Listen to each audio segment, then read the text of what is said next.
এই তো সামনে চলে আসলো পহেলা ফাল্গুন। আর পহেলা ফাল্গুন বলো, গায়ে হলুদের লুক বলো, এই একটা সহজ একটা টিপস তোমাদের সাথে শেয়ার করবো আজকে এই ভিডিওটা। যদি ভালো লাগে সর্বপ্রথমে আমি বলে নিব, ভালো লাগলে একটা লাইক, একটা ফলো, শেয়ার করে দিবে। তো যাই হোক, প্রথমে আমি শুরু বেস মেকআপটা কিন্তু কমপ্লিট করে আসলাম। এখন এরকম একটা ফ্লাফি ব্রাশ নিব। ফ্লাফি ব্রাশ নিয়ে একটা প্যালেট থেকে আমি একটা হলুদ কালার উঠায় ফেললাম, উঠায় আমি চোখে বসায় ফেললাম, দেখতেই পাচ্ছ। আর প্রত্যেকটা প্যালেটে কিন্তু এরকম একটা হলুদ কালার থাকবেই থাকবে।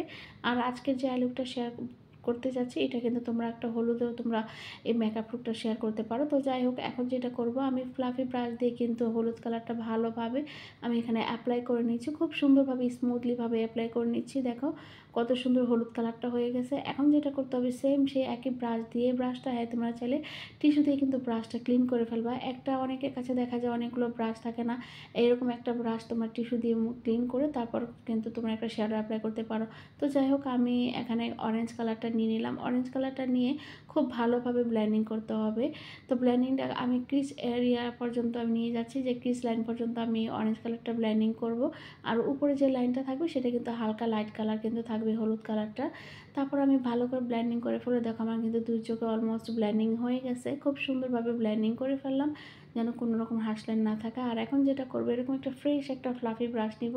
ফ্লাফি ব্রাশ দিয়ে উপরে যে ইয়েলো কালারটা দিয়েছিলাম সেটাকে আমি আবার একটু ভালো করে আমি একটা অ্যাপ্লাই করে ফেলবো, মানে আর একটু ভালো করে আমি এটাকে ব্লেন্ডিং করে ফেলবো। তো ব্লেন্ডিং করার পরে সেম আমি লোয়ার লেসে আমি একটা কালার নিলাম, সেটা হলো উপরে ক্রিজ আইলিডে যে কালারটা দিয়েছিলাম অরেঞ্জ কালারটা, সেম সেই কালারটা আমি লোয়ার লাইনে দিয়ে দিলাম। আর এখন দিব সেম সেই হলুদ কালারটা, মানে উপরে যেভাবে দিয়েছি সেম ওই রকমভাবে অ্যাপ্লাই করে নিচ্ছে। দেখো এরকম একটা আই লুক কিন্তু তোমরা যে করতে পারবা, তোমরা চাইলেও কিন্তু আই লুকটা করতে পারো। তো এখন যেটা করতে হবে, একটা হালকা একটা শিমার কালার নিব, তাহলে একটা হালকা হলুদ কালার শিমারটা, সেটা শুধু আইলিড পর্যন্ত বসাবো। তোমরা চাইলে আরও অ্যাপ্লাই করতে পারো।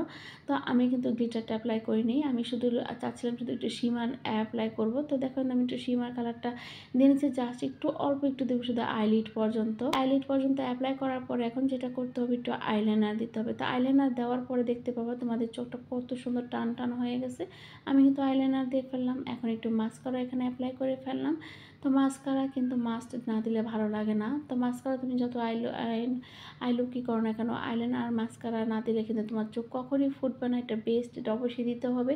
অনেক সময় দেখা যায় শ্যাডো না দিলেও কিন্তু শুধু একটু আইলাইনার মাস্কারা দিলেও কিন্তু তোমার চোখটা ফুটে যায়। তো দেখো ফাইনালি আমি দিয়ে ফেললাম। এখন যেটা করতে হবে, অবশ্যই একটু হাইলাইটার অ্যাপ্লাই করতে হবে। আমি কিন্তু বেস মেকআপ করে আসছি, কিন্তু হাইলাইটার দিয়েছিলাম না, যার জন্য এখন তোমাদের সামনে হাইলাইটার অ্যাপ্লাই করে নিচ্ছি। হাইলাইটার অ্যাপ্লাই করার পরে এই তোমার ফাইনাল লুক। তো অবশ্যই আমাকে জানাবে কেমন লেগেছে। আল্লাহ হাফেজ।